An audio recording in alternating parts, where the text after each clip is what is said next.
All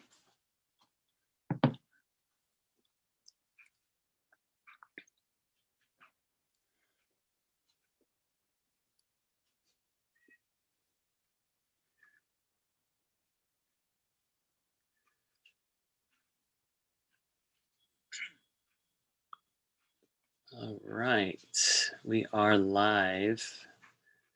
And as always, we are setting up everything. So please give us a moment to do that. But thanks for coming to the class.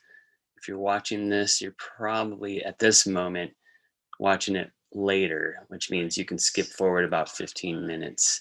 But if you're just happen to catch us live, you're really quick. So we are just right now putting all the links on the various places that we need to do to get it all set up. So hi. Oh yeah, we need beer. We need the beer.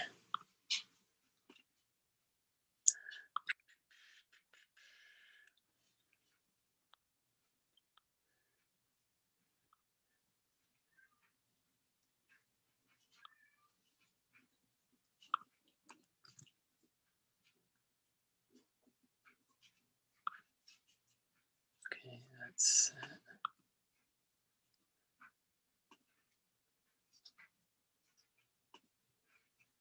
and I gotta put it on the class page.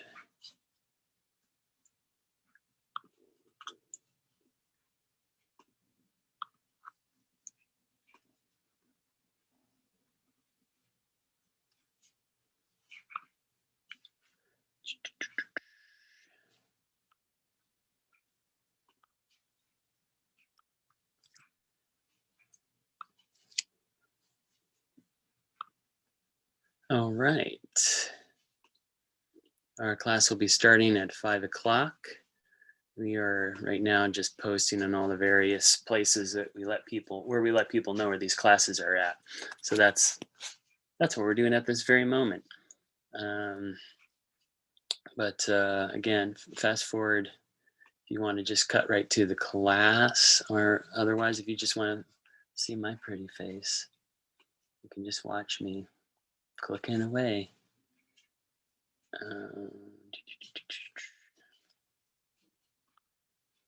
You got Facebook? Mm-hmm.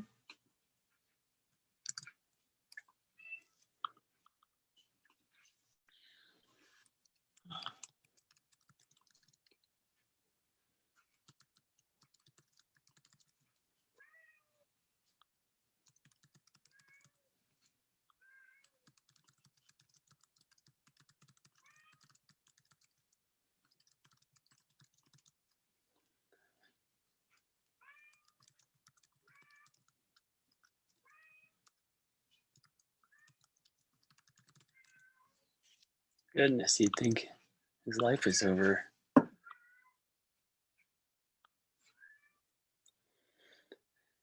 And you got Facebook posts and also in the event.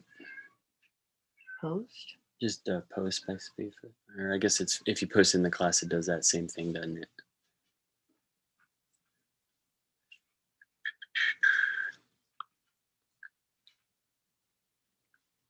All right, we'll be back soon. I'm gonna get a beer.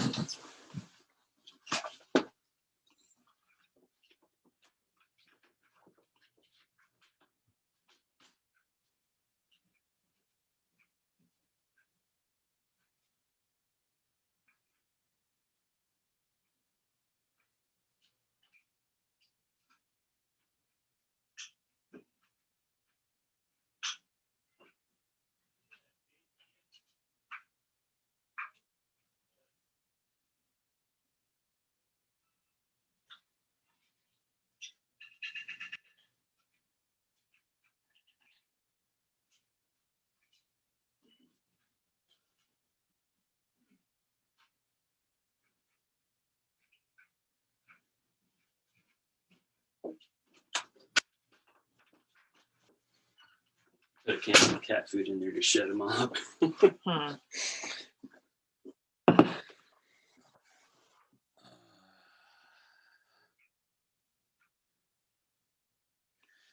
Let's see, we got a few people starting to watch already. We are just beginning class, so you're early, but thanks for coming early. Better than late, or not at all. And let us know if you have any problems hearing us. We are on a new internet service. Well, not a new service, but a new router. So hopefully things are better, not worse. If there's any video problems or sound issues, just let us know. But yeah, this is the beer we're drinking today. Katie's going to tell you all about that. When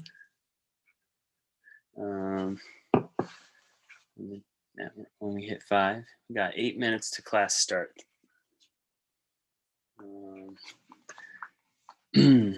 So yeah, how you doing? How's it going? Is quarantine driving you crazy yet?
All right, we got 6 minutes.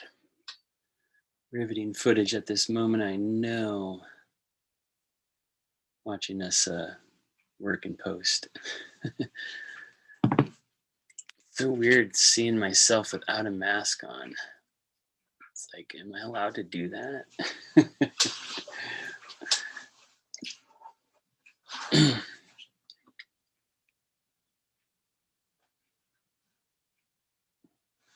I'm gonna crack this beer now. Want yours cracked as well? Sure. Have a description on here? No.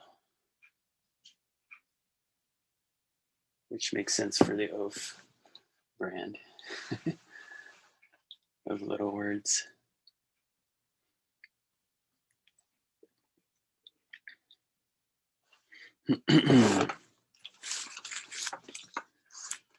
By the way, if you're watching this on, you should be on YouTube.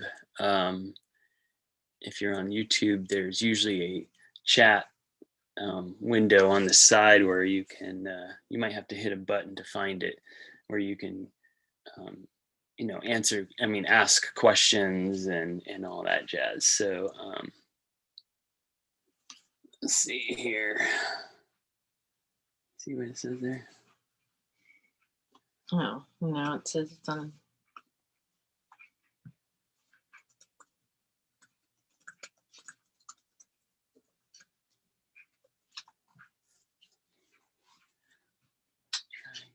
What's going on with that?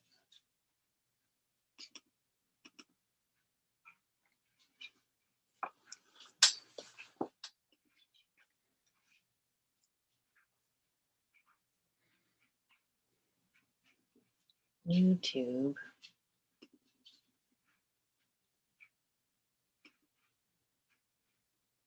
Well, there's no chat. How can I fix that? Let's see here. Annotate. Text.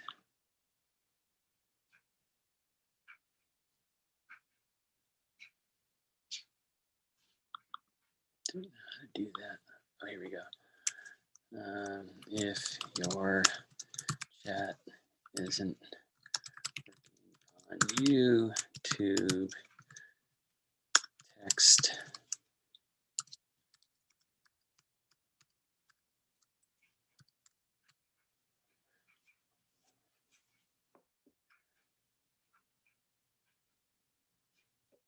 and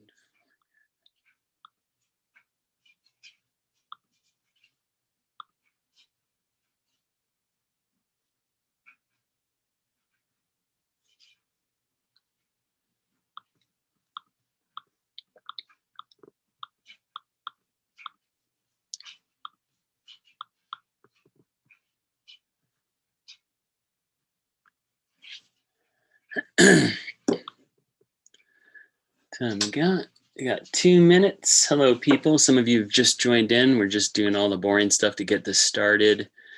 We're noticing the chat's not working on our end. We'll try to get that going, but you can text your questions and text us if you have any problems hearing us or seeing us or all that and all that jazz. Actually, it just dawns on me that we should start a couple minutes before 5 because it's delayed a minute or two. Yeah. I guess it gives people time to get online. I'm going to hand this to you. It's on silent, so just keep your eyes on that. And where do I put this thing? I can put it up here, maybe. I don't know if that's going to be.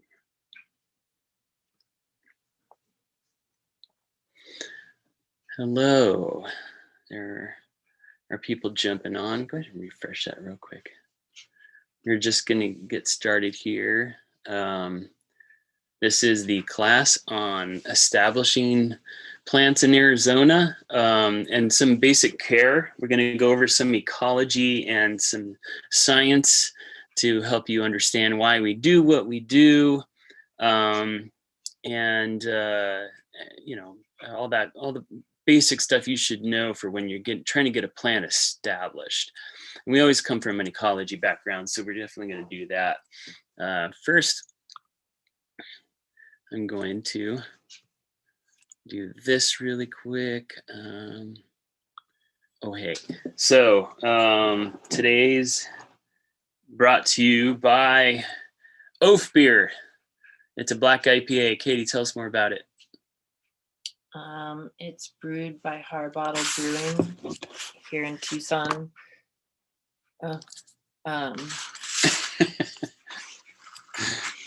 You tell us more about it.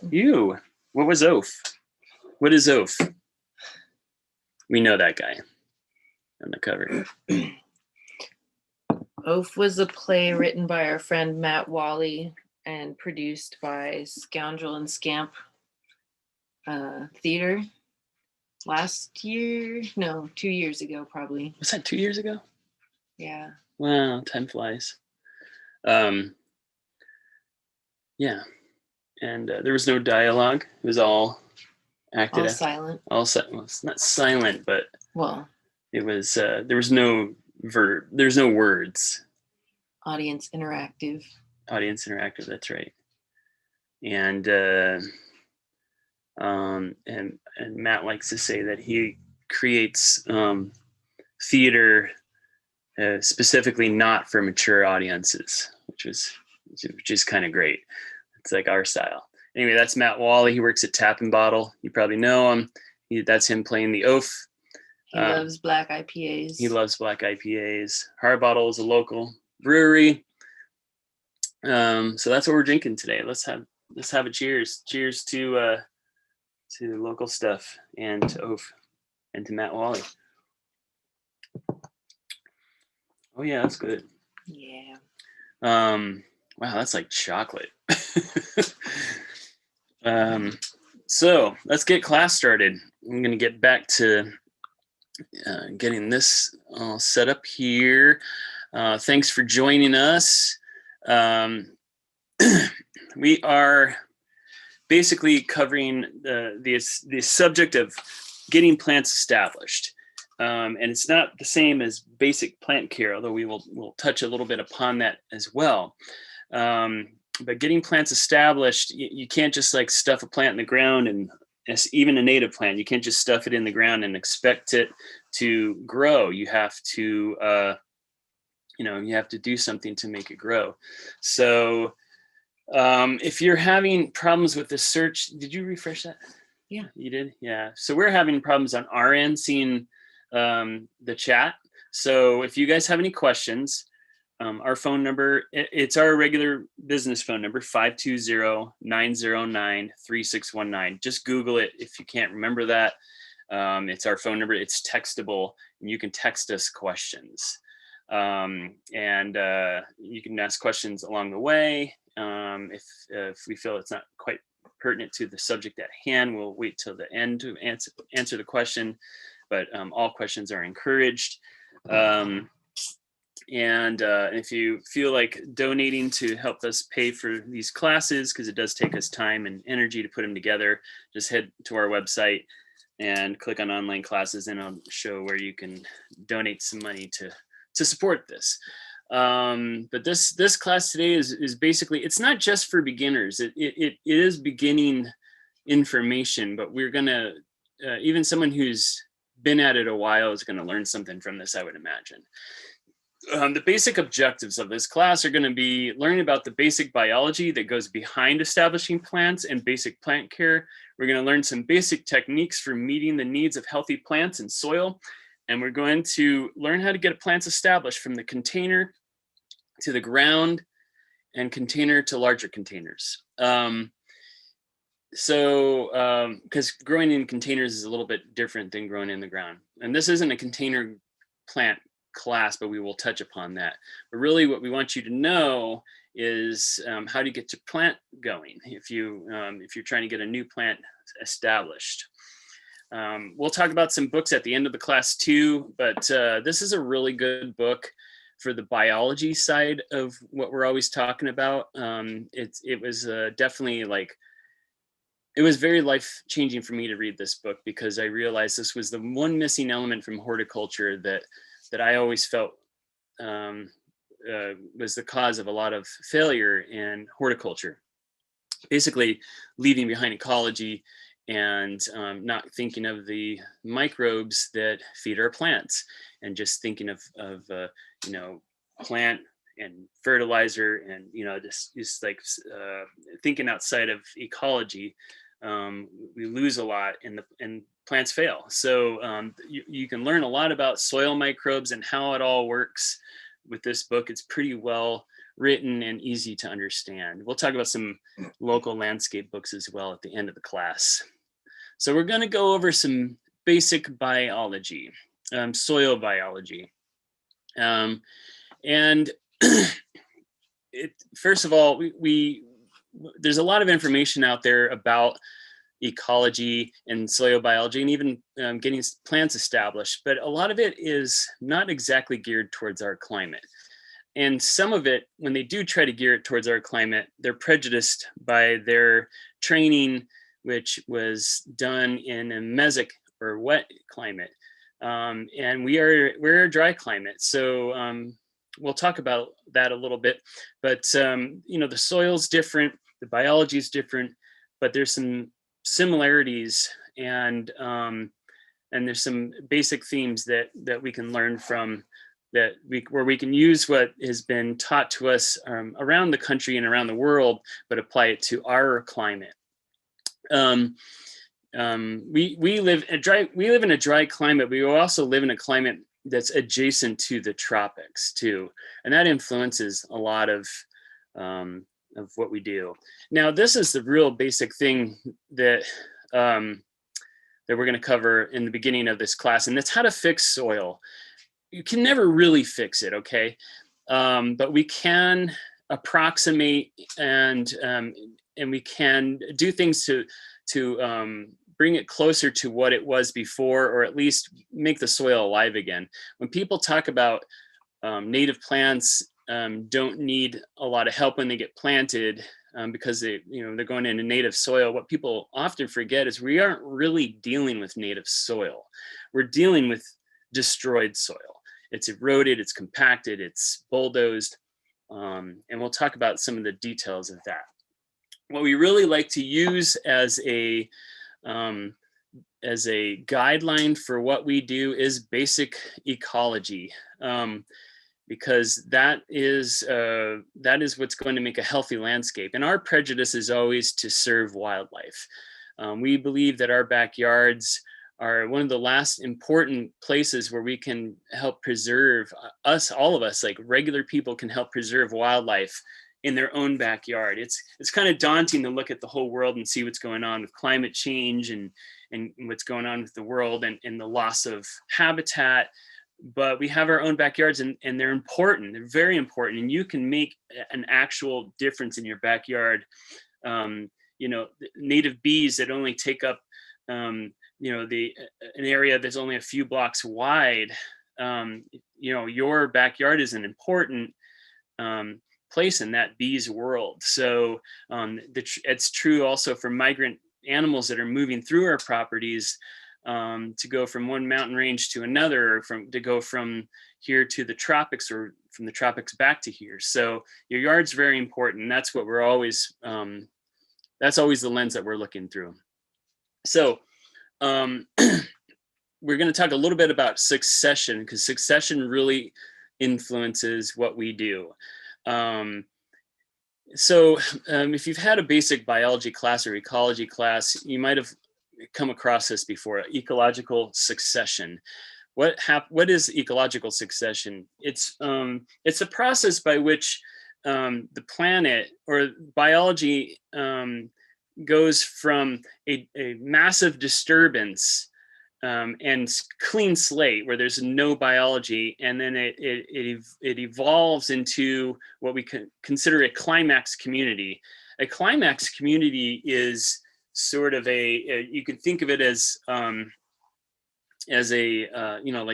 like a forest, right? Or if you think of our region, our climax community is the saguaro forest, which doesn't look like what we think of as a climax community in, like, say, Oregon, where they have only a little bit left, but they have some forests that have never been logged.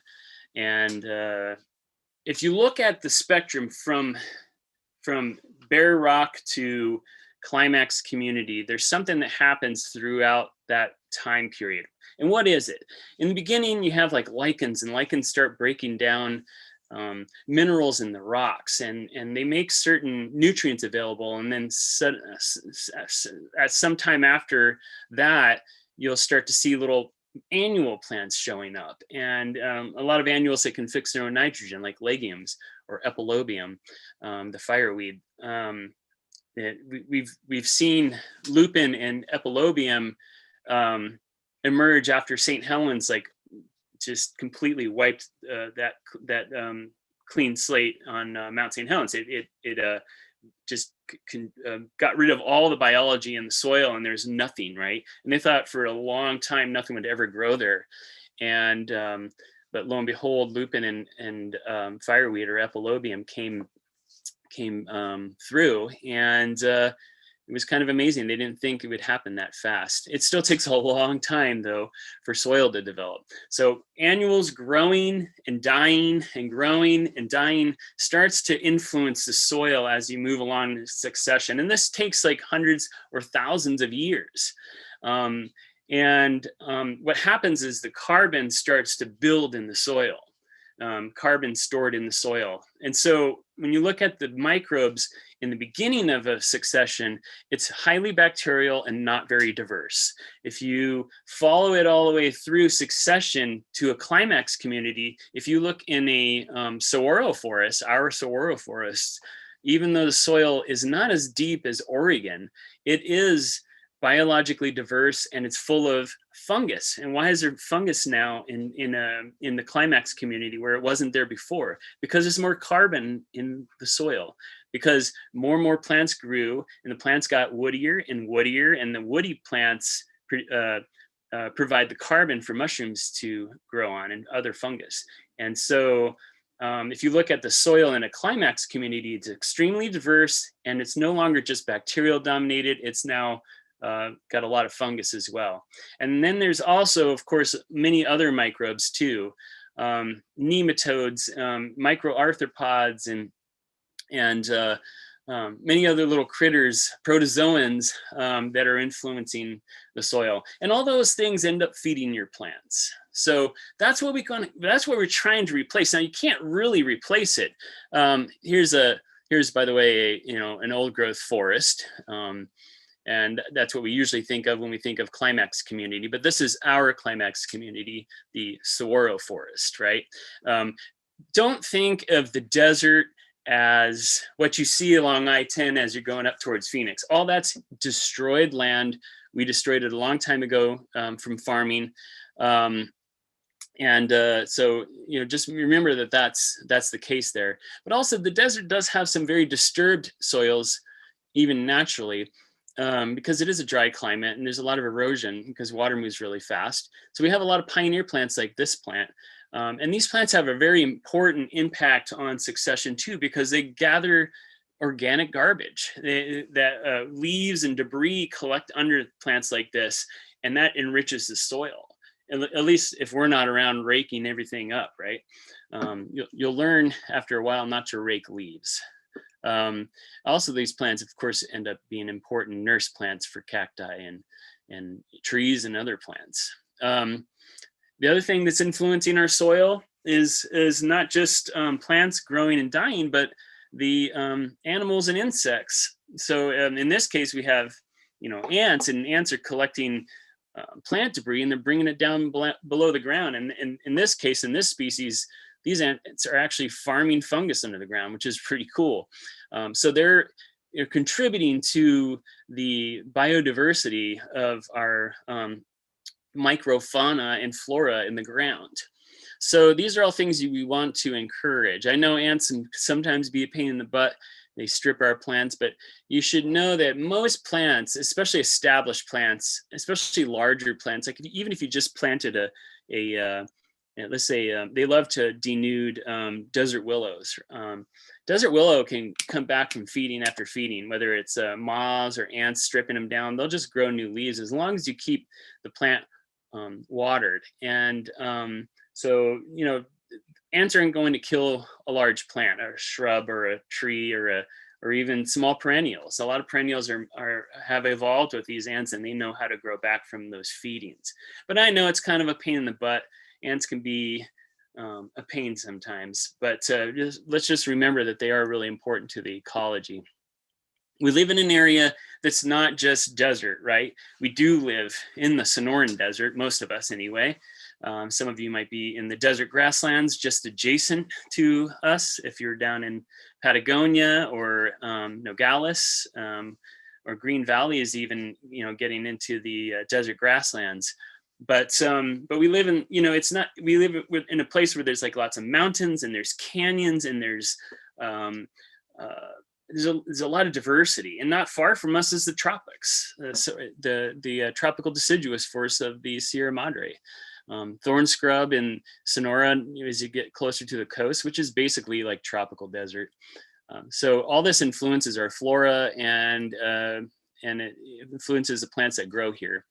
Remember that even in our backyard in Tucson Basin, you have mesquite bosque, which is like, that's where all the water has accumulated. And the desert isn't just a place that's lacking water, especially the Sonoran Desert. It's a place where the water is sort of concentrated in certain areas, right? So if you look at this map here, you can see this is some of the movement of water, some of our washes and river basins that give you a sort of idea where the flora along those washes is very different than out in the Creosote Flats or out in the Tucson Mountains, if you're not in a canyon. So so just remember that it's deserts are not just deserts. Of course, this is what we do to soil. Before your house is even built, they bulldoze everything. They have tractors coming through. They're building houses, and what do they do when they mix the concrete? They just pour the concrete water in the ground. I mean, I've seen it time and time again. So when you finally get your house, you don't know what's in that soil. There's plaster in the soil. We found so many things when we've been gardening, when we dig around, just tools buried. In one case, I had a landlord who buried his cars, which is weird, but there's a lot of stuff buried in the ground by the time we get to the soil. So we're not dealing with native soil. So native plants can't just be stuck in the ground. I mean, they can, and they're more likely to survive. But if you really want to have some success, it's good to put some organic material in the ground to make up for all the damage we've done. So what does healthy soil look like? Healthy soil has a lot going on. There's organic material in the ground, and because of that, there's all these elements that contribute to a healthy ecology. There's organisms that are breaking down organic material and turning them into food. They help the water filtrate into the ground better. They are moving nutrients around and exchanging them between microarthropods and fungus and bacteria. Some of those microbes are fixing nitrogen from the air with the help of some plants. There's a lot going on, and you don't have to know all that stuff. All you got to do is put the basics in the ground and let them do that work, because that's their job. Your job isn't to figure out all this stuff, unless you're a nerd like me. You might want to research that. It's fun to find out and learn, and we're still learning. We don't know everything about how all this works. There's some plants we can't even grow because we don't know how they relate to microbes in the ground. So lots of ground orchids, for example, we can't grow them because we don't know how. And that's because the plants aren't just on an island to themselves. They are related to all the other organisms. And that's true about everything, right? It's true about people. You're not on an island all alone, libertarians. So you got to work with everyone around you. So anyway, there's a lot of critters that improve soil nutrition, and they start from stuff that you can actually see, like these guys. Don't be afraid of these bugs. They're doing work. They're breaking down detritus and they're turning it into food for your plants. But there's as you go down, there's also the worms. And these aren't exactly native, but they're here now. Especially if you're adding compost to the ground, and if you're in the urban areas, you've probably got earthworms. But the critters that do the same work as earthworms do are critters that we tend to malign because we have a misunderstanding about biology, and that's these guys. Everybody thinks that grubs kill their plants. Grubs don't kill plants. And if you've taken classes with us before, you've heard us say this. But if you're new to this and you're hearing this for the first time and you thought, well, I thought the Palo Verde beetle killed Palo Verdes. They don't. It is true that sometimes some grubs eat a little bit of roots, but they don't kill trees. If a tree died with grubs around it, there was something else going on with that tree. This is not unlike, a butterfly larval form feeding on the top of a plant. They do trim the roots a little bit, usually the finer roots, and there's small ones at the end. And what happens when you do that? They branch more. It's actually good for trees. But there's a lot of people who make money on demonizing biology, and they want to sell you something. They sell you these awful poisons that kill grubworms. and they don't just kill grubworms; they kill everything else, and they're not good for you either. They're they cause cancer in humans, and they it's not something that we should be doing to our soil. But someone needed to make money after World War II when they had all those nasty chemicals, and so they repackaged them for the homeowner. And that is where most pesticide use came from, right after World War II, World War One too, but it really came in after World War II. They started selling us a lot of crap. And that's what it's all about. So anyway, these guys are good, and they're not only good because they're not just good because they don't kill your plants. They're good because they do the same work that earthworms do. They eat mostly detritus. They eat organic material in the ground and turn it into food for plants. Again, they nibble on an occasional root, but that's not all they eat. And these turn into beautiful scarab beetles, which if you've seen as adults, they're really cool looking.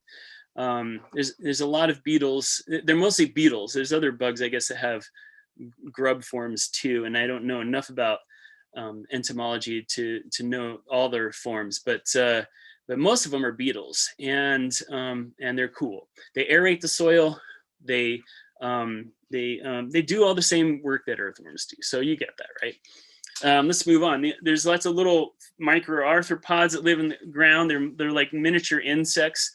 There's tardigrades, which you've probably seen videos on because they're weirdo organisms that can live through almost anything. We have, of course, mycorrhizae, which are fungus that have relationships with the legumes, which we have a lot of legumes in the desert. And there's bacteria and nematodes. That little wormy looking thing in that picture is a nematode. And believe it or not, most nematodes are beneficial. Nematodes causing problems in plants are mostly nematodes that like blank slates. So what happens when we have a blank slate? We have soil that's been destroyed. In agriculture, it's soil that's just been beaten up from overuse and too many fertilizers and pesticides and not enough organic material. And so what you end up with is an empty space. And in biology, empty space is usually taken up by opportunistic organisms that are not very strong. They're not very tough. If your soil's full of healthy, beneficial organisms, or sometimes they're just innocuous organisms, they take up the space that the pathogens can't get into. Pathogens are not very strong critters. And if you want an example of that in something you can see with your own eyes, a lot of the critters that live in urban areas, like pigeons or some of the city rats, they don't do well in nature. Those organisms have evolved along with humans, and they're opportunistic, and they take up empty spaces. If you notice, one of the things I've noticed about pigeons is they do not hang out where there's other birds hanging out, except for the house sparrow, which is also, I can't remember if that bird's actually native, but anyway, house sparrows kind of get along with the other sparrows, but let's see here. But pigeons don't really get along with like doves and thrashers and all the other birds that we invite in our yard. So if you notice, they're mostly congregating in urban areas where there's not a lot of other bird species. It's the same with microbiology. Those opportunistic organisms don't hang out where there's other natural organisms.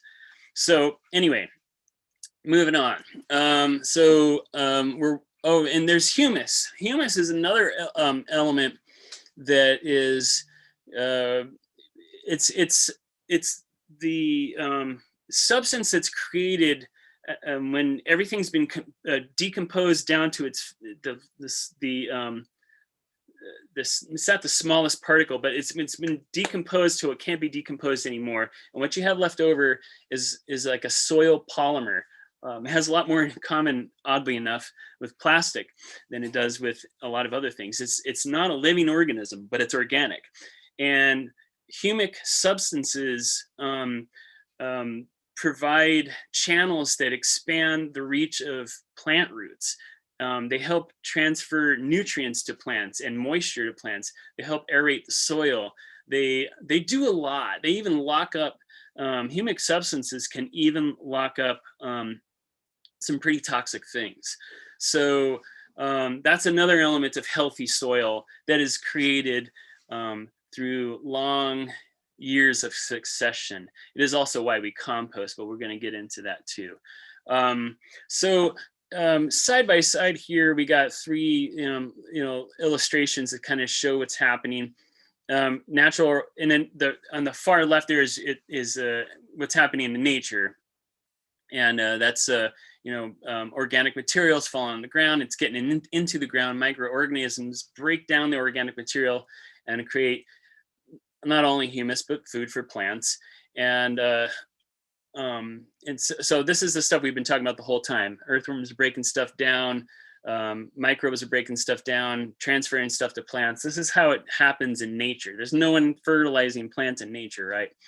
In the middle picture is what we tend to do in horticulture. And horticulture throughout the world, and especially in this country, has been heavily influenced by companies that make fertilizers and pesticides. So you go to Home Depot, they're going to sell you, mostly synthetic fertilizers, and they're going to sell you that Roundup.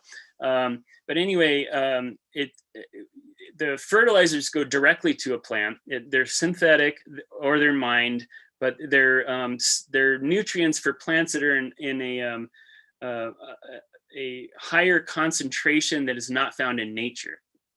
It does feed the plant directly, but it doesn't do anything for the soil. It's kind of like living off of coffee. You get a boost, and then it goes into the water supply. No matter what they tell you, they say Roundup and they say fertilizer, it just goes away after you use it.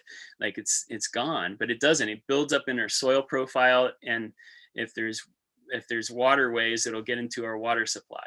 And that is exactly what's happening in agriculture. It's ruining the Mississippi and the ocean near the Mississippi. So it doesn't just go, that stuff doesn't just go away. They're finding Roundup everywhere now. It's in our drinking water and it's in our food. It's everywhere, and it's a problem. On the far right there is organic horticulture that's trying to mimic what happens in nature. So we put the organic material in the ground and feed the organisms and create more humus and encourage earthworms. So that's mimicking nature. How the heck do I make everything better? First of all, we can't replace what took thousands of years to develop. So let's just start there. It's gone. And when they bulldozed that desert, they got rid of things that we will never be able to recreate. There are plants that we will never be able to grow. So that goes away for good. And it's a very good reason that we should try to protect these wild areas. But there are some things we can do to grossly mimic time and approximate what used to be there. It's not going to be perfect, but it's going to be there. So what we do, first we got to remember, what do the plants like? They like the sun. The soil doesn't like the sun, but the plants love the sun. Yes, even our sun. They love it, especially native plants. They love clean water. If you've noticed, plants love rainwater way more than they like our CAP water. Plants love healthy microbes in the soil. Oxygen is really important, so you don't want to compress your soil.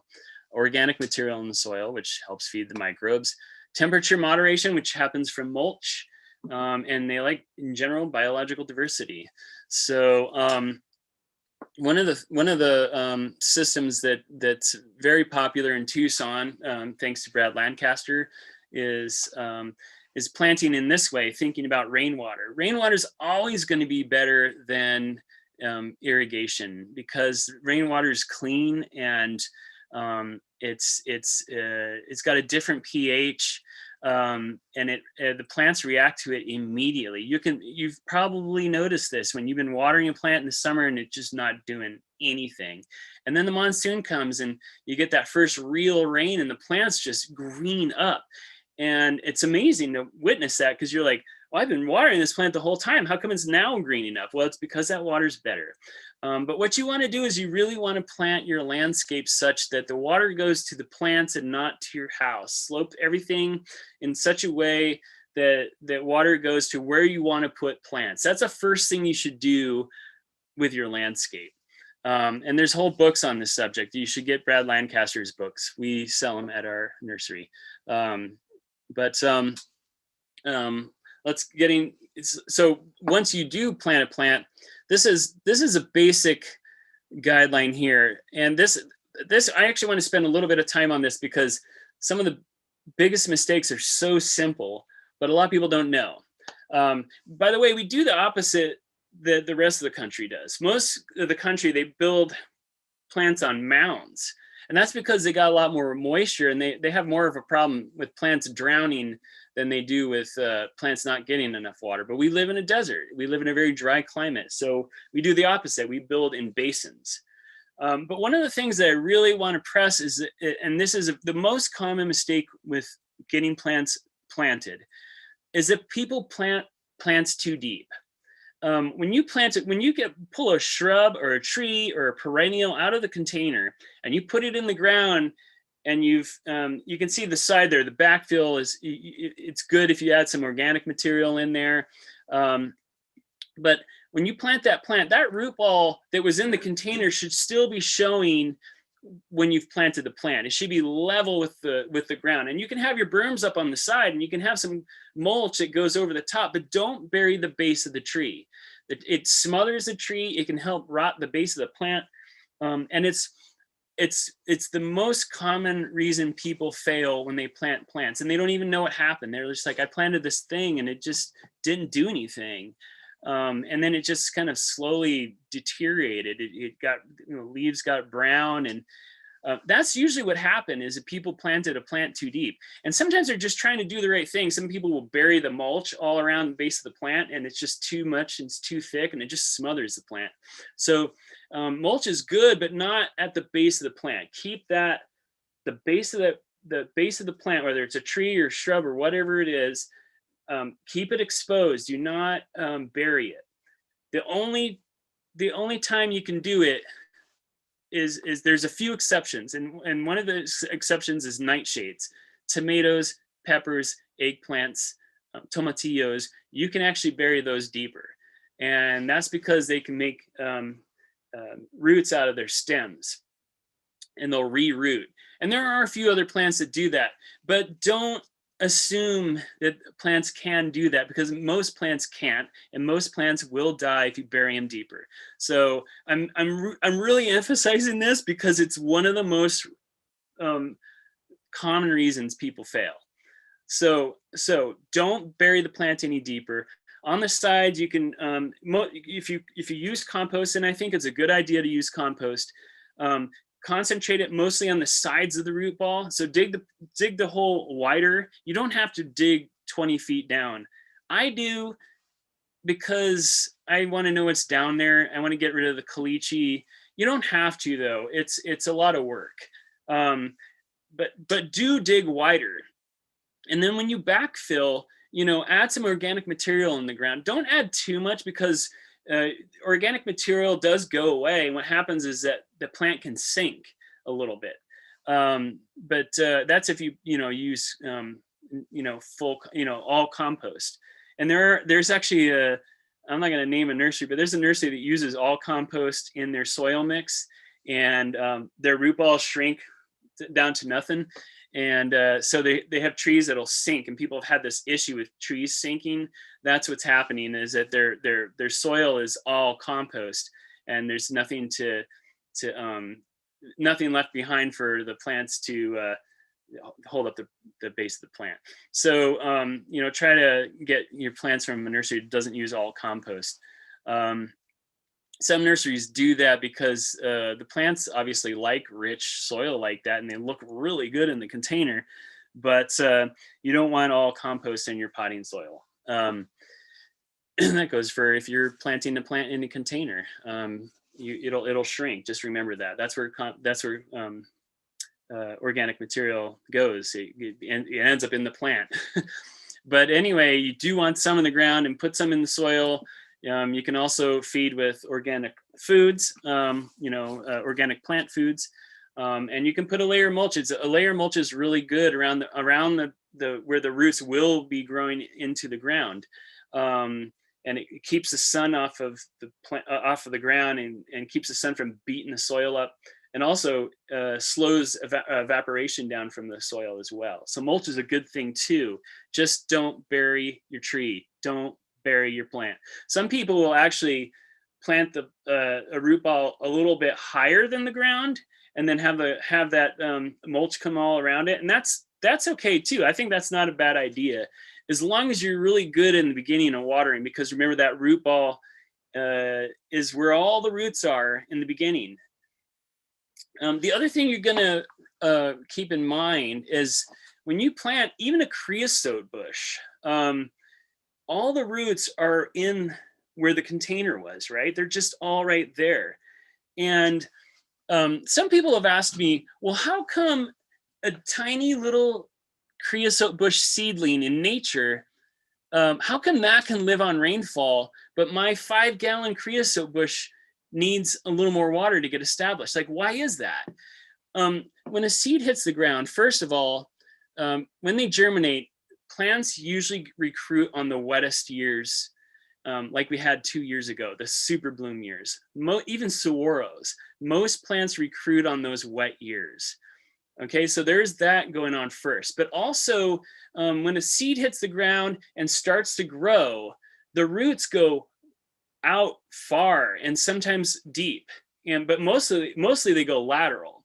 And so that little seedling that's only about this big has a root system that's wider than the plant that you're planting your 5-gallon plant in. So that's why a little tiny seedling can make it when a 5-gallon shrub that's looking like it's quite a few years old cannot. Now, creosote bushes don't want to be watered every day when they're first planted. They can be really cranky. You want to water them like maybe once every 2 weeks. Right now, if you planted it, it'd be like every 7 to 14 days, depending on what the weather is going to do. If it's really warm during the day, you don't really, then you're going to water it. You're going to water it at least once a week, or once every 10 days or something like that. But you always check the root ball. That's what you always check, that original root ball in the beginning, especially because that's where all the roots are. And if it's dry as a bone, that plant's going to need some water. A creosote bush is a lot more forgiving if you're not sure whether to water or not. Maybe don't not water at all. If that makes sense.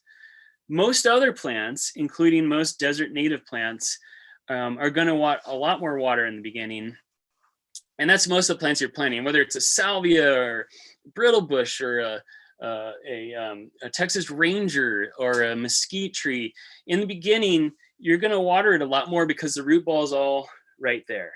And as the weeks progress, you're going to start weaning it off that, but you're not going to just like suddenly change it to the watering regime that you're going to do. You got to wean it towards that. So after a week or two, you're gonna add a day or two, and wait a day or two longer to water than you were before. But watch the plant closely during that time. Whenever you change the watering schedule, watch the plant closely. And then after another week or two, then you go and expand more time in between waterings. And in general, most of our plants can, a good rule of thumb for most landscape plants is going to be about once a week, really good deep watering. And that's a compromise, because there's some plants that can go every 2 weeks, and there's some plants that would be happier if you probably watered them a couple times a week. But once a week is pretty good. Is a pretty good watering if you're watering deep. If you're doing a really deep, thorough, slow, deep watering, whether you're using drips or watering by hand, obviously watering by hand is going to be a lot of work if you're watering deep. So if you could get irrigation, I would really recommend it. Plus, robots are a lot more dependable than humans are in terms of remembering to water. Um, anyway, let's move on. So again, add organic material. This is super important, and it's where the food's going to come from. If you put some compost in the ground and you plant that plant, great, that's awesome. You can also add organic fertilizers, and make sure it's truly an organic fertilizer. The numbers should be low. They should be single digits most of the time. The two exceptions to that rule are bone meal and blood meal are kind of hot. And you can actually burn a plant with those. Those are the only two organic fertilizers that I can think of offhand that are hot enough to burn plants. Most other organic fertilizers are slow, and it takes a while for the material to decompose and become food for plants. Especially blood meal is super hot. It's a lot of nitrogen. So be careful with those two. But organic material in the ground is going to feed the plants. And now native plants don't need that much. Cactus hardly need any at all because they've evolved in some pretty stark areas, rocky soils with like hardly any organic material. But some organic material is beneficial and will help that cactus grow. So even a cactus will need some organic material. Now we haven't dove into cacti and succulents yet, but obviously to get them established, they need a lot less water to get established than say shrubs and trees and ground covers, which is mostly what we're talking about right now. So just keep that in mind. Don't in the summertime, you're going to water a brand new tree every day. If it's a mesquite, if it's an ironwood even, you're going to water that thing every day in the beginning because its root ball is all right there and it's hot. It's going to dry out quick. A cactus, on the other hand, every 2 weeks or so to get started, and then or even once a month, depending on what it is. But even a cacti will need some water in the beginning to get those roots out. Anyway, add organic material. Mulch on the ground. We've talked about this. I don't like rock mulch or decomposed granite very much. It's a tough place to put a plant in. In the summertime, it gets really hot. That heat reflects right back up, and you know that when you're walking in a landscape with a whole bunch of decomposed granite, it's hot. We really like the wood chip mulch. This is the stuff from Tank's Green Stuff. It's all the landscape plants in the trade, mostly trees that have been chipped. And this is the stuff I like the most. It's their finer grade, and there's not going to be giant mesquite thorns in this, and that's why I like it. You can get the stuff free sometimes, although there's a lot of demand for that right now. But there are landscape companies that'll take their chipped wood and dump it off at your place if you are lucky enough to get them to deliver to your place. But do remember that most of that stuff is going to have some pretty nasty thorns in it. And if you're walking on this, I highly recommend. At the nursery, we use this stuff. This is Tank's Green Stuff, and they have filtered out all those thorns. And so this stuff is pretty safe to walk on. Some of those Chilean mesquites have thorns that are like really long. So that thing can go through your foot. And so it is important to pay attention to that. But what we noticed when we started using this stuff is that it brought the temperature down in the whole yard. The whole yard felt cooler. It smells great, especially when it rains. And then it brought a whole host of organisms, a lot of those decomposing insects. And then because the decomposing insects showed up, we had a whole bunch of birds that showed up afterwards too, like the Abert's towhee showed up in our yard, and the Baywick's wren is hanging out in our yard now. Those are ground gleaners. They hang out on the ground. They kick the wood chips around and look for those insects. So that's cool. If you're wildlife gardening, this is awesome stuff. But it's also just great for humans. Oh, and this eventually does break down. That's the drawback. You can consider it a drawback. It breaks down, but of course it turns into soil food. So you have to replace it every 4 or 5 years. So that's a little bit of a drawback to the wood chip mulch, but it's far superior than being baked under a bunch of rocks forever. So irrigation, a plan for irrigation is also super important. In the beginning, the irrigation is going to be right next to the plant where the root ball is. But don't forget that that plant's growing. And as it grows, you're going to want to add drips out. And sometimes I don't just add drips. I just around a tree or around a larger shrub, I make basins and I plant other things around it because I want to plant a bunch of stuff. So that's a great way to expand the watering regime for that one shrub or tree. But if you're not planting other things, you want to add drips out, and so that you're watering the plant where the roots are, because as the plant grows, the roots are expanding much farther than the top of the plant. That famous Ansel Adams photo where he juxtaposed a deciduous tree in its green form, and then it's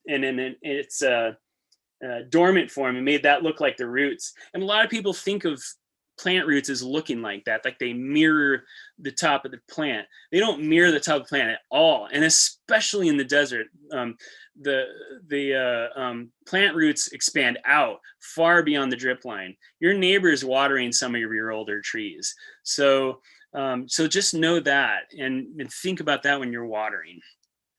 If you're hand watering, it's a lot more of a challenge, especially if you have more plants. And that's not to say that it's a bad plan. Sometimes if you're hand watering, it makes you pay attention to all the plants you have. But depending on how big your yard is or how much time you have, you might not want to hand water. And also, when you wake up in the morning after a night of drinking, you may decide, I'm too tired, I don't want to do it. And if you got new plants and it's summer, those plants are going to roast. So irrigation on a timer is way more dependable if it's set right, than hand watering. But some of you do like to do that, and I get it. I did it for years at many of the houses I've lived at over the years, and didn't want to invest in an irrigation system. You can, by the way, get a very simple system that's a little clock that's battery operated, that you can screw right into your hose bib, and you can get a little splitter so you can still have your hose, but you can do a timer off your hose bib, and then it's just like Tinker Toys after that. You just plug in the half-inch or three-quarter-inch tubing, and then add the drips as you need. If you don't want to go through the whole process of getting an entire like a real irrigation system added in, if you don't have the money, or if you just don't want to bother with that, you can hook it up to your hose bib, and it's really easy to program. It doesn't take a science degree to program those little hose bib clocks. And so remember that nutrients in water are going to go down, and wherever you stop watering, there's always going to be a little bit of a salt buildup, and that's going to be the case no matter what you do. Some people are putting oyas in the ground, and they use that to get water deeper, and I don't think that's a bad idea, but just do know that the oyas and watering from below does push salts up. So that can be an issue sometimes. You got to keep that in mind, and every once in a while flush that area out from the top down to get those salts flushed, because salt buildup's an issue with our water and our soil. We have a very salty alkaline soil, and we have salty alkaline water, and so it builds up, especially if there's been a history of using synthetic fertilizers or pesticides. They're all built up in that nasty salt layer. What time of year should I plant things? We get this question all the time. Is it okay to plant now? Yeah, so the answer to this question is yes. That's the answer. You can plant this time of year, and I don't care what time of year it is. But do know that whatever time of year you plant, there's always considerations. So if you're planting in the hottest part of the summer, it isn't a bad time to plant if you're good about watering, because we're watering that plant every day. That plant's in that little tiny container, and it doesn't want to be in the container. There is no reason for you to hang on to a plant in a container in the summertime and wait till fall to plant. In fact, that's really a bad idea. And why is that a bad idea? Because plants don't really want to be in containers. It's hot in there. It's the fluctuations in moisture and gases and everything is a lot different than in the ground. And so they're not that happy. And it takes a lot of work for us to keep those plants alive in those little hot containers in the summertime. So when you buy a plant from us in the summertime, don't wait to plant it. Plant it right away, because in the ground is more insulated. The temperatures are more moderated in the ground. The soil moisture is more moderated in the ground. It's not so hot. It doesn't dry out so fast. So you can plant any time of year. You can plant in the winter time. If the plant's dormant, you can plant the plant in the winter time. Don't drown it in the winter time. One of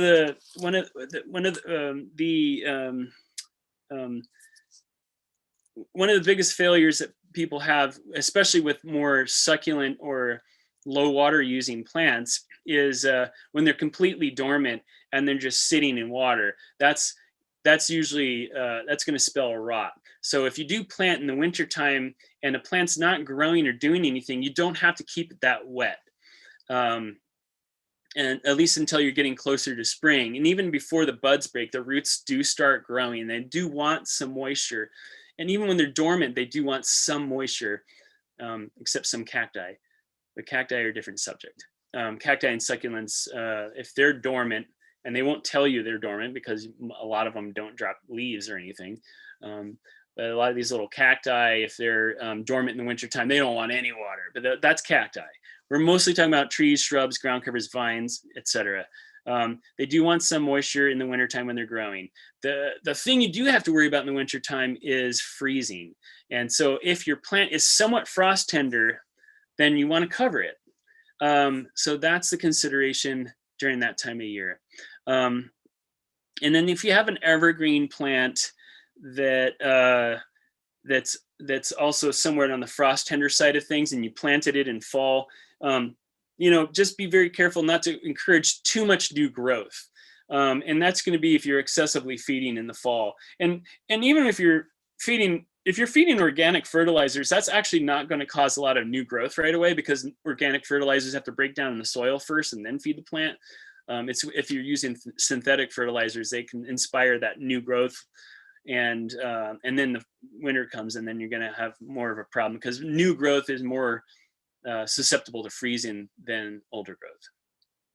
But anyway, those are the things you want to think about when you're planting things and you're trying to, plant at certain times of year. This is a great time of year to plant, of course. It's spring. Fall's a really good time of year. A lot of nurseries push fall planting. And I'm going to be honest with you, a lot of us push fall planting in the nursery trade because we just went through summer, right?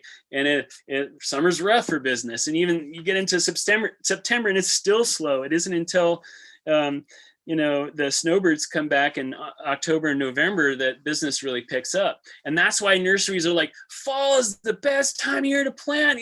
Come on down to Spadefoot and buy some plants, because they're just desperate for money. But that doesn't mean that fall is the only time of year to plant, or that it's better than spring or whatever. It's just that's a thing that the industry has been pushing on us for years. So I'm being honest with you about that. You can plant in the wintertime, you can plant in the spring, and you'll still get that plant established before that summer heat hits. If you plant in the summertime, your plant will still be way happier to be in the ground than it was in that container, so long as you're good about watering.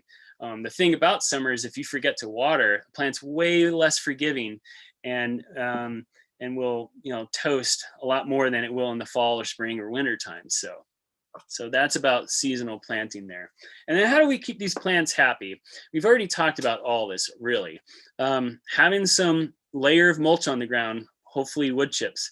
Having some organic material in the ground, making sure it's in the proper light. Also remember, plants grow. And one of the biggest mistakes people make when they plant new plants is they plant it so it looks good right now, but they forget how big a plant gets.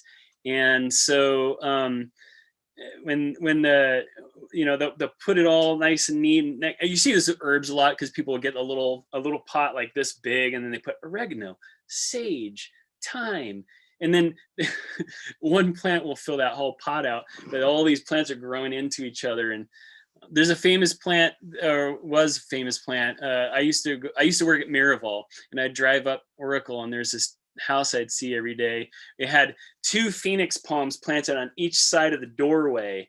One phoenix palm can grow 50 feet wide, 50 feet wide. And so they had planted these 2 phoenix palms, Canary Island date palms, next to the doorway because it looked really cute when they first planted it. Well, they had grown a lot since that time, and they had to hack through to get to their doorway. And so these big palms are just smothering the front door. So anyway, just pay attention to how big that plant's going to get, and just make sure you give it enough room to grow. And remember that your trees are going to grow too, and they're going to create shade. And so some of those plants that are under that mesquite tree, which also gets 50 feet wide, it might catch too much shade for that plant. So be aware of that. Keep the plants happy by feeding them, by watering them, and providing the light that they need. Obviously, we're always going to tell you this: 100% organic. There's no exception to this rule. I just don't ever believe that there's ever a reason to spray pesticides. In our trade, even with our nursery, like, we don't ever find a reason to spray. If we have a problem, we learn to accept failure. And that's something that we should do as gardeners too, is like, it's okay if you fail sometimes. You're going to kill plants. Everybody does. The most talented master gardener who, it looks like chat's working again. So if you guys have questions, the chat is starting to work. Anyway, so we accept failure, and that means you should as a gardener too. Like, you're going to kill plants, and sometimes it's not even your fault. Especially if you bought plants from a place like Home Depot, and that plant's been grown in a greenhouse, or if you buy the herbs at Sprouts. They sell those herbs in a plastic pot with the plastic all around, and it's been sitting inside for weeks. You take it home and it toasts, and you're like, I just don't have a green thumb. That wasn't your fault. That plant had a terrible history before it ever got to you. So knowing where your plants come from is going to help you be successful. Plants shouldn't look perfect. In the nursery, when you go to buy a plant, if it's so perfect looking, then you know that the goal of that nursery was to make a plant that you're going to buy. Just like we posted recently, the red delicious apple looks really good on the shelf, and people buy them all the time, obviously, because they still sell them. But all of us who have bought that apple know that it tastes like crap. And why does it taste like crap, but it's still selling? Because people buy what's pretty. And despite the consequences, they'll still keep buying the stupid red apple and relearning that lesson again. Like, oh yeah, these suck. Buy the ugly things. Anyway, plants shouldn't look perfect. And that's not to say that just because a plant looks healthy means it's something's wrong with it. But it just means be aware that plants have moods. They have seasons. And when you buy native plants, especially, like, they'll be brown in places. There's nothing wrong with a couple brown leaves. There's nothing wrong with, especially in a container, because plants really have a hard time in a container. But we're trying to encourage people to sell honest plants that are going to do well in your landscape. They've been grown in the sun that's going to be close to what you're growing them in. And they're going to enter this environment. They haven't been grown in a greenhouse, or they haven't been grown in California. They're here. That's what healthy plants look like. And so anyway, be aware of that. Avoid compacting your soil. If you can stand it, try not to walk around your plants all the time. Oxygen oxygen in the soil encourages the microbes that we really want. Aerobic. And it's the same with your compost, right?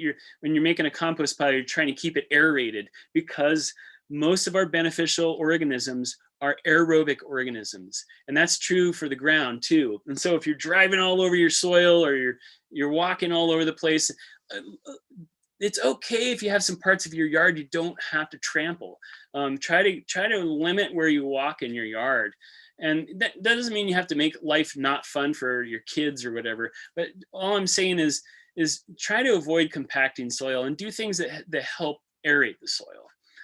When you're planting plants, you don't have to cram that soil down when you plant it. You want it to be firm, but you don't want it to be low in oxygen. And there are some things you can do afterwards.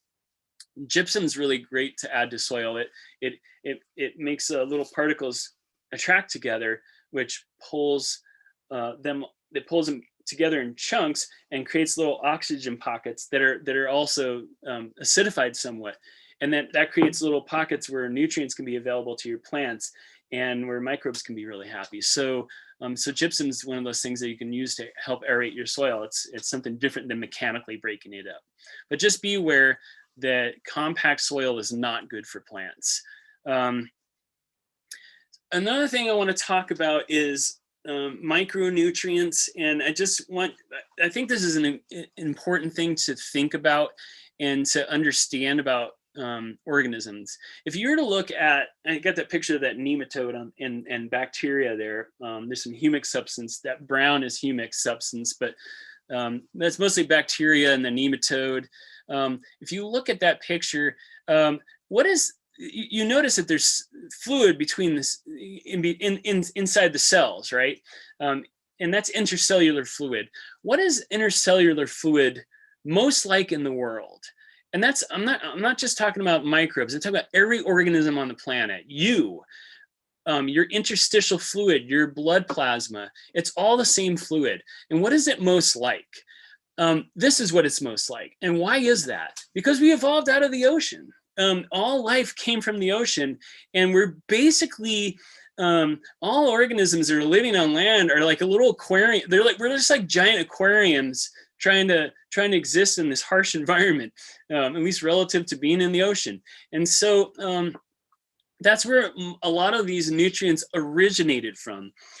We still need all those micronutrients, and we should be getting them from our food, but we don't really very much because we've over-farmed and depleted our soils of nutrients.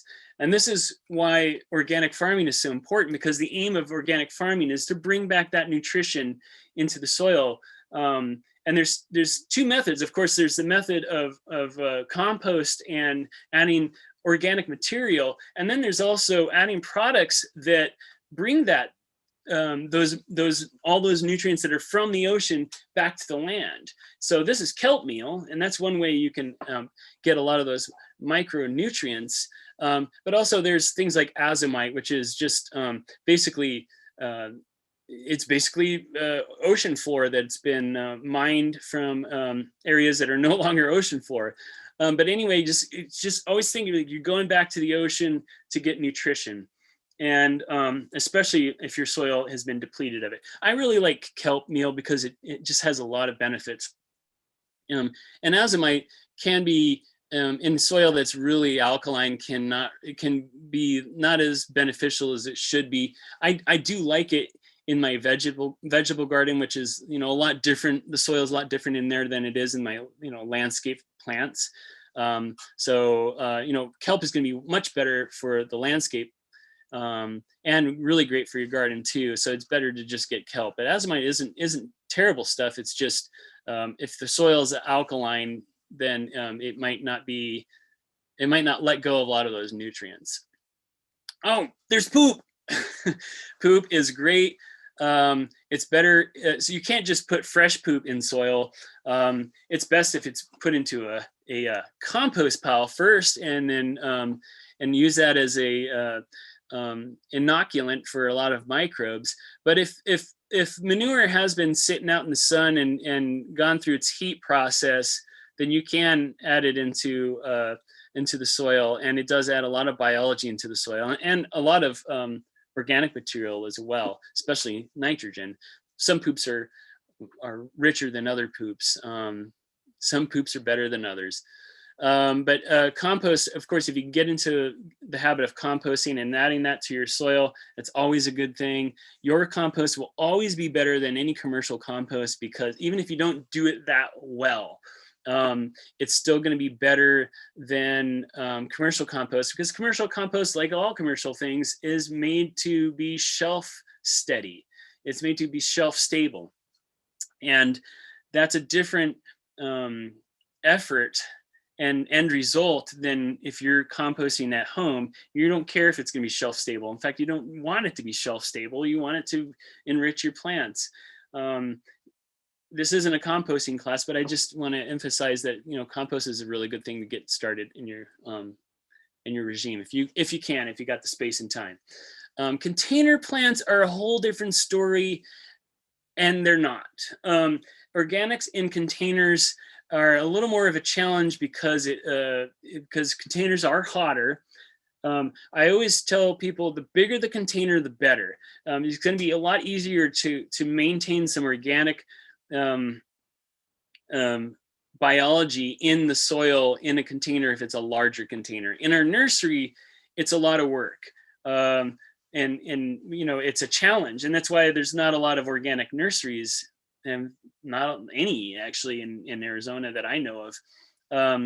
We're the only one, but and if anybody knows another one, let me know, but I don't think there is. But there's a reason that it's not.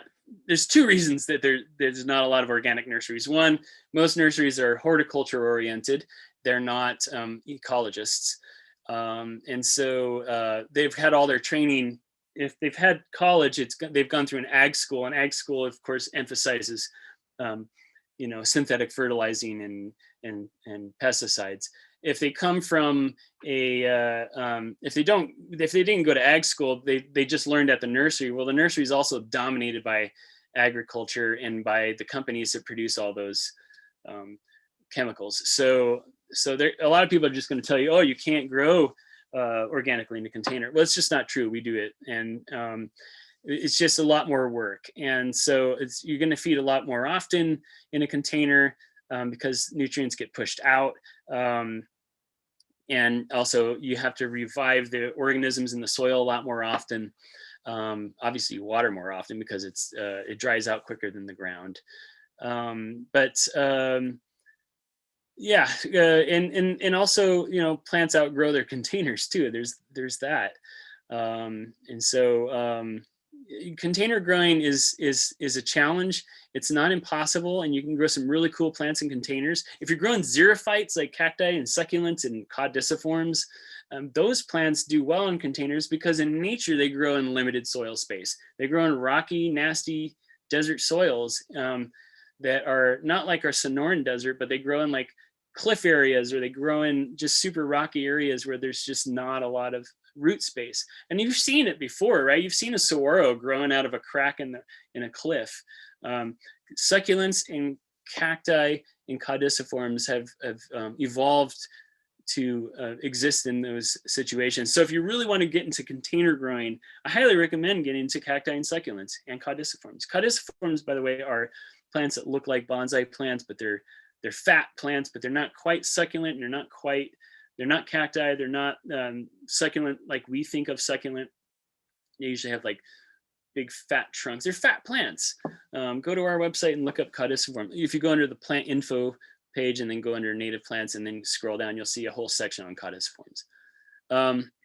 Anyway, we want you to enjoy planting most of all. That's, if you don't like what you're doing and you're not having fun, then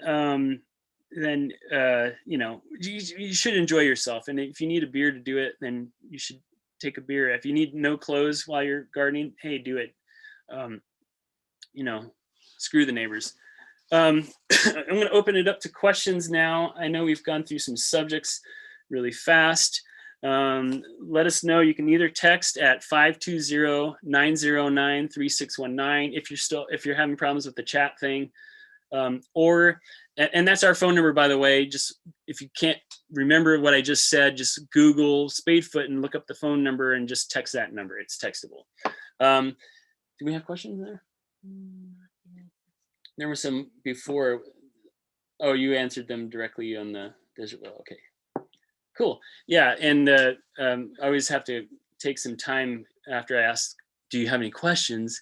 and wait for questions because there's a delay when we do these live things. So I'm going to have a beer. Cheers.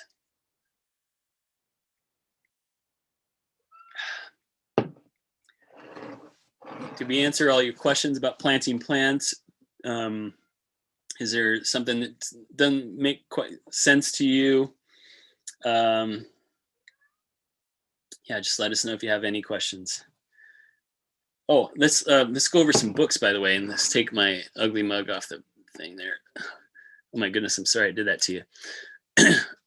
I did that as an homage to Petey Mesquite. If you've ever seen it talk by Petey Mesquite, there's been plenty of pictures of his butt in the at the end of or in the slideshow. By the way, the best book on landscape plants is always Judy Milkey. This book came out in like 89 or 90, I think, but there's still no better book on native landscape plants. It's got pictures. It's all native, of the Southwest U.S. and northern Mexico. Great pictures, like every other page. Great information.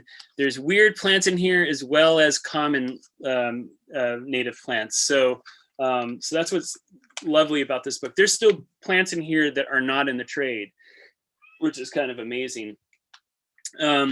So I highly recommend this book, and there is some planting information, including how to trim some plants, and there's another picture of how to plant. See that root ball not buried.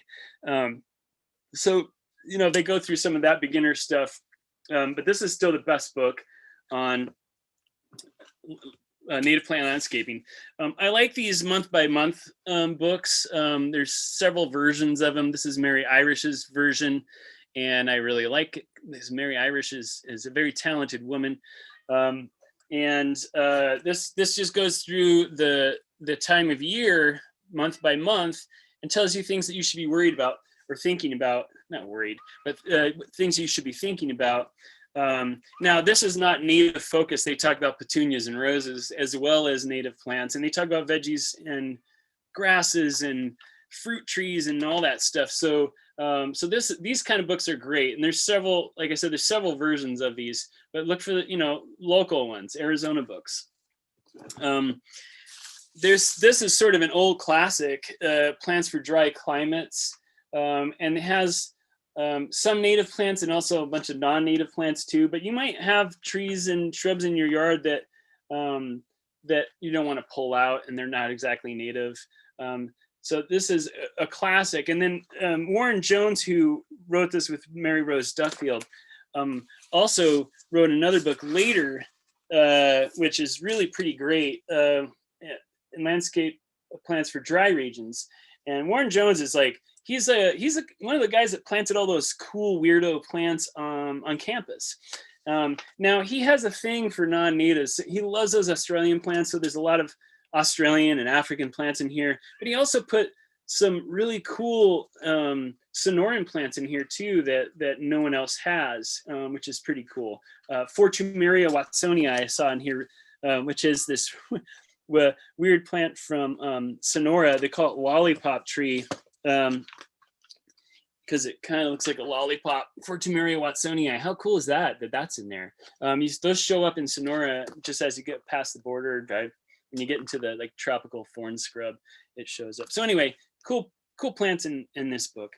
And there's a bunch of other books, and I'm not going to just show you 15 million books, but those are some of the ones that I like. But again, this is the book. This is the book to get right now. And I hear that she's trying to do a revised version of this, and I just can't wait. I hope she does it. Questions? Should I mix cactus soil with regular dirt for my native plants? When you are planting plants in the ground, you want to add organic material to your native soil. So that's compost. Some people will call it planting mix. The terminology is confusing because there's a lot of products that come from other places, and they're sold at places like Home Depot or Lowe's. The people who make decisions for those companies are not from here, so they don't know what we need. And so the terminology is just really confusing. But look for compost. And again, if you have your own, that's better. But when you're planting native plants or non-native plants, if it's not a cactus or a succulent, you want to add some compost into the ground. And sometimes it's called planting mix, but you don't have to add cactus soil. Cactus soil is potting soil. And so if you're planting a cactus in the ground, don't add cactus soil. You want to just basically, most cacti you can just plant right in the ground without much other work. A little compost is not going to hurt, and might actually, it will actually help. Just don't put too much in there, because cacti and succulents don't need rich organic soil. They grow in very harsh conditions. So add a little compost maybe, but you don't have to. And if you're planting an agave or a barrel cactus or saguaro. If you're planting shrubs, trees, ground covers, vines, grasses, annuals, perennials, you want to add compost into the ground. And it doesn't matter how much exactly. It's not an exact science. A lot of people say 50-50. That's fine. You can do less than that, depending on how good you think you're going to be at feeding it later. Remember that. If you're not going to feed it all, you may want to add a lot of compost in the ground, because that plant's probably never going to see food again unless you don't rake up your plants. If you let the debris fall on the ground and rot, that's going to add nutrition to the soil. But it's much better to add a little bit of nutrition to the soil. Remember that what you're replacing took hundreds or thousands of years, or sometimes even millions of years to develop, and they got wiped away and erased. So it takes that much longer to build up again if you're just going to let nature do it. So if you're not going to let nature do it, then you add organic material into the ground. That's it. Cool. Oh wait. Just kidding. Just kidding. There's questions.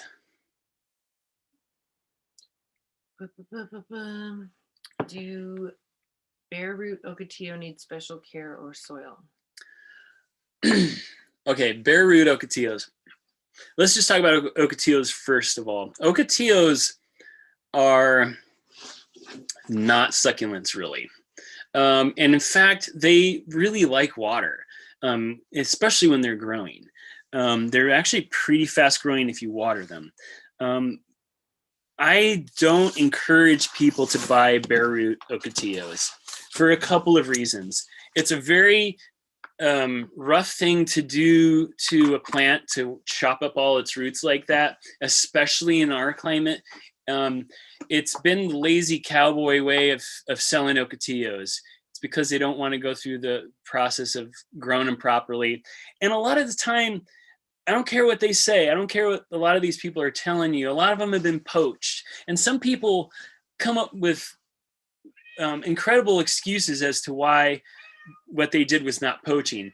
They'll say things like, well, we got it from private land, and there's cattle there, and the cattle are going to kill the ocotillos. No, the cattle are not going to kill the ocotillos.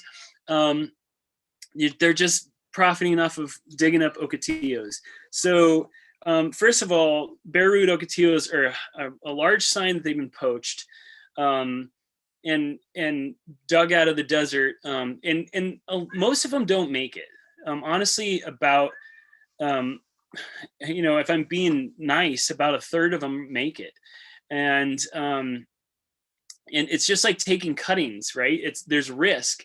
Not every cutting takes, and that's kind of what you're doing when you plant a bare root ocotillo. You're planting a plant that's been highly disturbed. Sometimes it's been sitting out for a long time, and they just have a hard time. Now, a lot of ocotillos, I mean, some of them make it because ocotillos are survivors.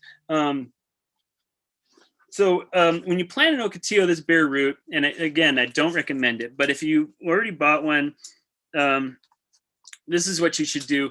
You should put some compost in the ground for sure, and plant the plant, and using all the same. Try to see where it was originally buried, and try to maintain that. Don't bury it deeper, and keep that thing moderately moist. You don't want it sopping wet. You don't want it to be sitting in sopping wet soil, but you do want it to be moderately moist, especially now it's starting to warm up and they're going to be waking up. Ocotillos wake up and go to sleep and wake up and go to sleep several times a year. They'll grow leaves, they'll drop them, they'll grow leaves, they drop them. They can do that 5-6 times a year. Ocotillos, they're really subtropical plants. The Ocotillo of the genus Fuchsiaria is the most northern growing of the genus, but they grow all the way down into the tropics. We sell several species of Fuchsiaria just at our nursery. We've got boojum trees, Fuchsiaria columnaris. We've got Fuchsiaria McDougallii, the Mexican tree ocotillo. We got Formosa, Fuchsiaria formosa, another shrubby tree-like ocotillo. And is that it right now? We've sold many species, actually. Mm-hmm. We've sold about 6 or 7 species, I believe. But they're subtropical shrubs, so they don't mind moisture. And the other thing about ocotillos is they're one of the few plants that can actually take in moisture through the stems. So watering down the stem is actually a good thing. A lot of plants don't really want that, especially with our salty water, because they get stained. But ocotillos love that. There's a cat that's being super noisy. You can let him in if you want. Do we have another question? Yeah. Can you recommend a source for decent compost?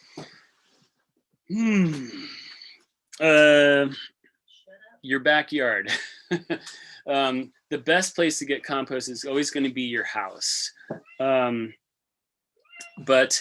I don't want to get too brandy, but I'll tell you, I don't want to like dump on anyone's brand, but I am going to say this. You want compost that's, most compost should be kind of like the color of perfectly roasted coffee. You know that color, that brown color, not black. Black is sort of a sign of anaerobic development. Not always, but a lot of the time.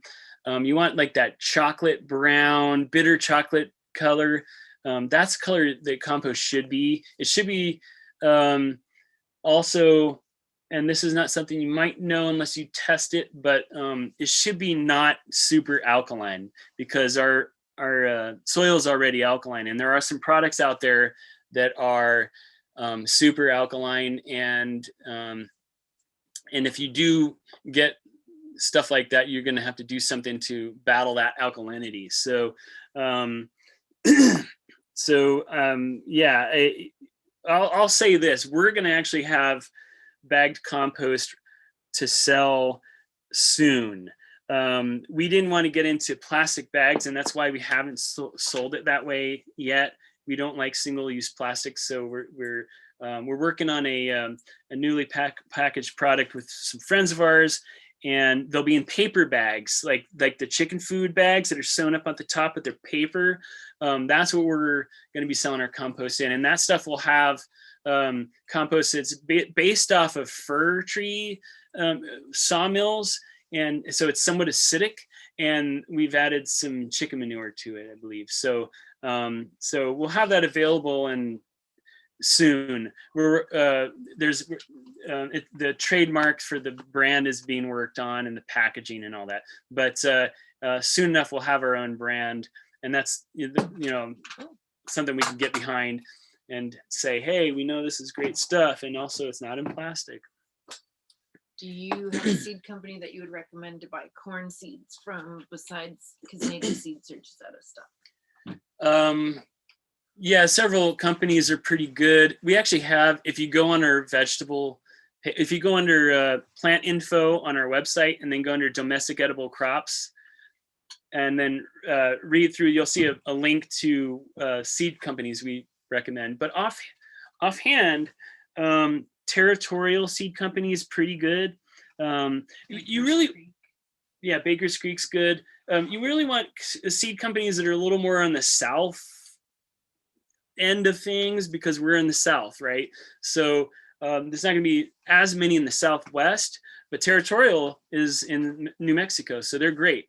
There's some seed companies in the south southeast, but still the south that are really good too. Most corn will grow really well here. In fact, almost all corn will grow really well here. This is kind of like one of the best places to grow corn, as long as you do all the right things. Corn is a heavy feeder, so remember that. Getting started early. If you're growing sweet corn, get started as early as possible, or start in during the monsoon and grow into the fall. Yeah, try territorial seeds first, and then maybe Baker's Creek. But there's a couple of there's several of seed companies that we really like that are on our website. Would you talk more about xeric plants that are pet friendly? No cactus spines, no toxic sap. Okay. So plants that are pet friendly. I will say this: most people's pets are smarter than people are. So when it comes to like the whole poisonous plant thing, I will say this: in the 30 years that I've been in the business in Arizona, I've never actually met anybody whose animal is poisoned by a plant, so or kid. So like when people talk about oleanders poisoning people, or like most of that stuff is myth. It's not that those plants aren't poisonous; is that most people and animals will not eat something that's poisonous because it's super bitter and disgusting. They may get a little in their mouth and like decide, oh, I don't want to eat that, and maybe even get a little sick from it. But in terms of poisonousness, I wouldn't worry so much about that. When it comes to thorns, again, with pets, the main thing you want to worry about is thorns that stay in you, like cholla or cacti, or thorns that they're going to linger in you, and you got to pull them out of your dog. You don't want, if you have a dog that's especially rambunctious, and you probably don't want to plant a bunch of chollas in your yard, but a mesquite's going to be fine. Your dog's not going to be harmed by a mesquite, and they learn quick. Like if they do bump into it and they got a little poke, they probably won't even notice, because dogs are dogs are dogs. But they're smarter than we are. So I wouldn't worry so much about the poisonousness. And I mean, even euphorbias, if a dog were to try to eat a euphorbia, it would, again, it couldn't handle it, because it's very acrid and bitter, and it would probably immediately throw it up. So even in the case of euphorbia, I wouldn't really worry that much about it. Again, I've never heard of somebody's dog being poisoned by a plant in a landscape. There's a lot of myth out there. And that's because people just love the subject of poisonous plants. It's like one of those sensational things that people talk about. But I wouldn't worry that much about it. And then, and like I said, with the thorns, stay away from cholla. You might be worried about plants that have really long thorns and them running into it, like an agave. So stay away from maybe agaves that have those points. But again, like they'd learn, and they wouldn't kill them. They would just stab them a little bit. But if you want to avoid agaves, you might avoid that. The Chilean mesquite, which I don't think is a good tree anyway, but that South American mesquite with it has a thorn like this long, maybe avoid that. Our native mesquites most of the time have really small thorns. Ironwoods have small thorns, and so plants like that I wouldn't worry so much about. Should you feed corn heavily if it's planted with beans? That's a good question. You should amend the soil, and the soil should have a good representation of nitrogen and phosphorus and micronutrients. But you don't have to go crazy. Remember that a lot of these,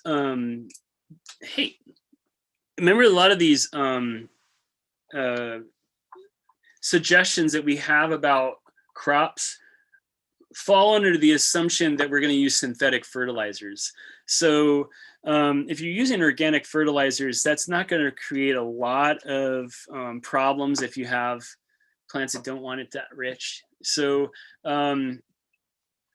So if you're planting a Three Sisters garden, which is what I assume you're talking about, corn, beans, squash, putting some organic material in the ground that's going to keep the corn and the squash happy, both heavy feeders, is going to be good. But maybe emphasize the middle number, phosphorus, because they're going to really need that. Remember that blooming and fruiting are expensive endeavors. And blooming and fruiting are phosphorus needy. So phosphorus, that middle number, is used a lot to create the flowers and the fruits and roots, but flowers and fruits especially. And if there's not enough of that in the soil, that's going to be a problem. And putting phosphorus in the ground isn't going to make the legumes cranky.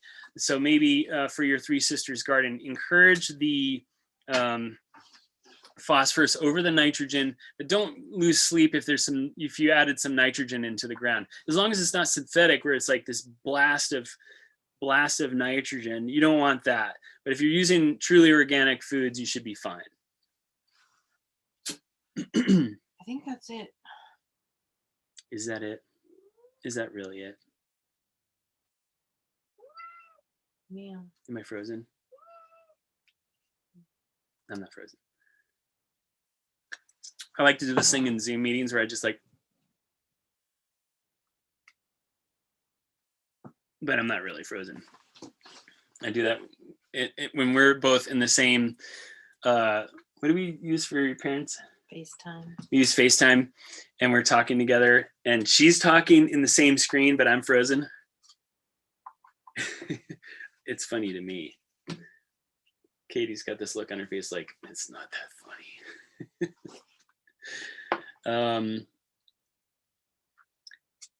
Excellent. So is that, that's all the questions for now? Mm-hmm. Thanks guys for coming in, and I hope that we helped you out.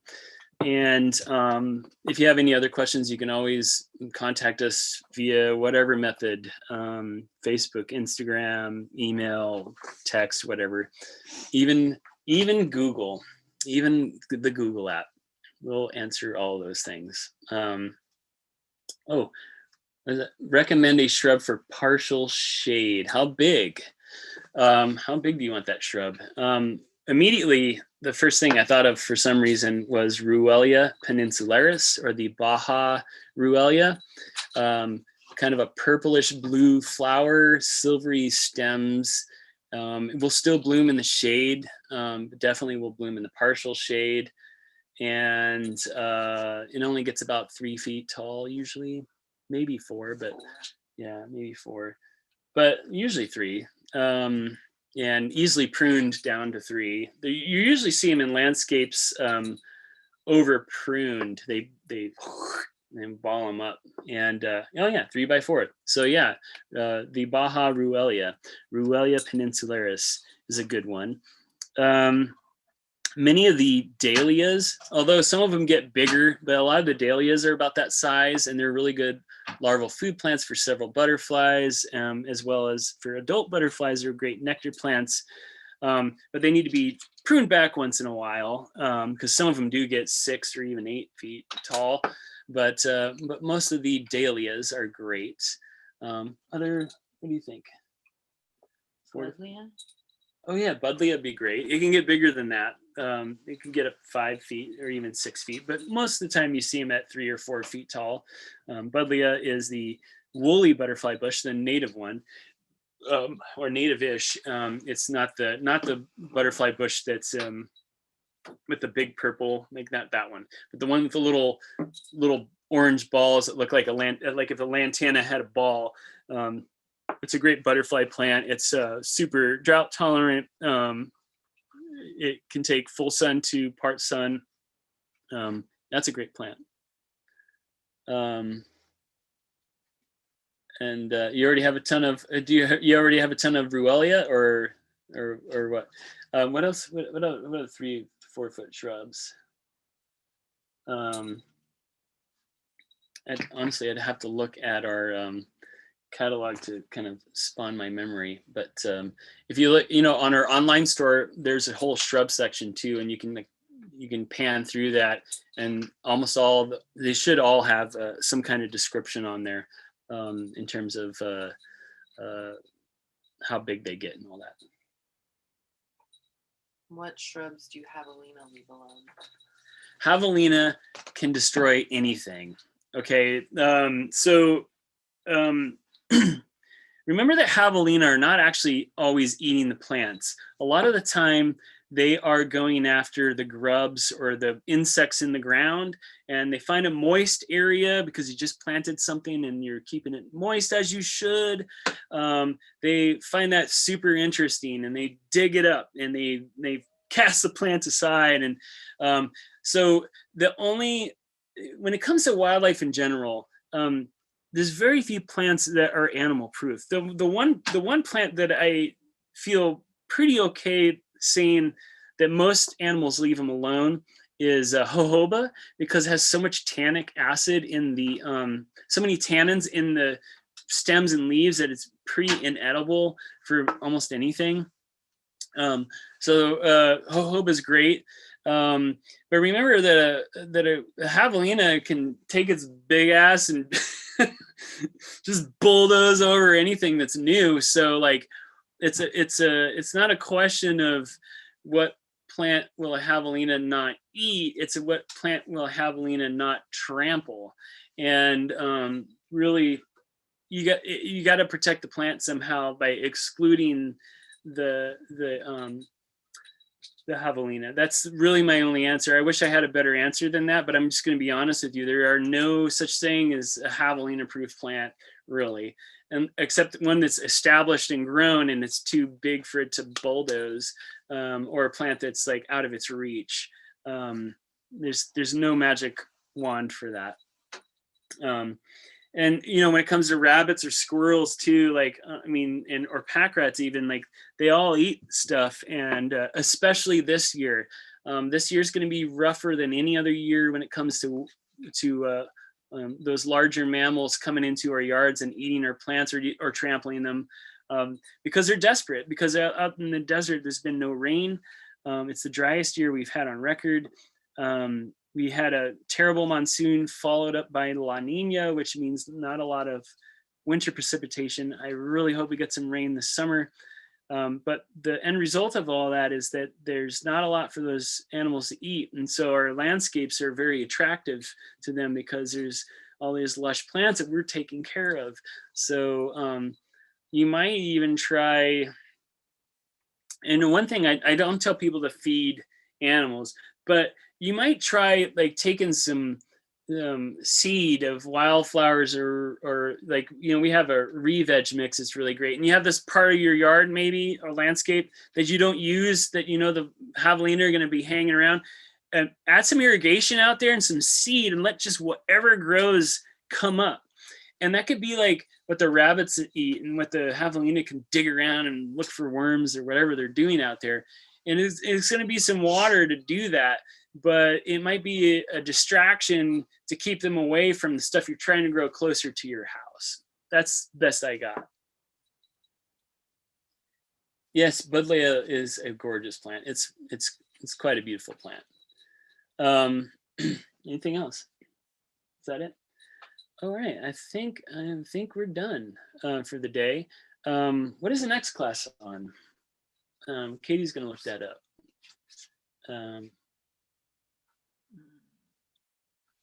The Spadefoot Guide, is that it? Yeah, the Spadefoot Guide to Shopping for Plants. So we're going to go through next week. I still got to make the class. Next week, we're going to talk about what you should look at when you're buying a plant, and what matters and what doesn't.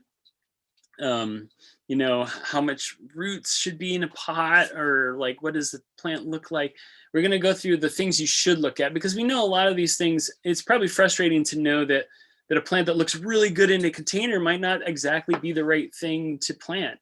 What are some of the things you should know about or ask about in order for you to get the right plant? And of course, we're going to emphasize what we emphasize, which is pro-wildlife, native, emphasize, we're not native only folks. We grow lots of non-native plants, but an emphasis on native plants. And what are the questions you should ask, and what are the things you should look for when you're buying a plant? So that's what we're going to go over, and that's next week on Thursday, 5 o'clock, and hopefully have that class done by then. And cheers! Thanks for joining us, and have a good evening. And it's spring; you should get planting.